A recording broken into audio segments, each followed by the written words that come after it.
בזמן מלחמה, יום עשירי. אחרי לילה קשוח מאוד, אני מקבלת שיחת טלפון מלקוח והוא מבקש ממני שנבצע איחוד הלוואות. אנחנו מתחילים את התהליך ואמרתי, אתם יודעים מה, אני אספר גם לכם מה זה בעצם, במה זה כרוך. אז למי שלא יודע, איחוד הלוואות זה בעצם כשמו כן לוקחים הרבה מאוד הלוואות קטנות ומאחדים להלוואה אחת גדולה, שכשבעצם יש לזה מספר יתרונות ואני אמנה אותם. הדבר הראשון זה בעצם צמצום העלויות של הריבית. קרי, אם יש לי ריבית נגיד פה 100 שקלים ופה 200 שקלים הלוואת רכב ופה 2,000 ופה 100, אני מאחדת את הכל לריבית אחת, הלוואה אחת. אז אחד, זה נותן לי סדר.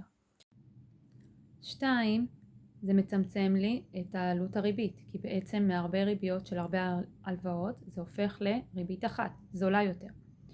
3, זה בעצם מפחית לי את ההחזר החודשי.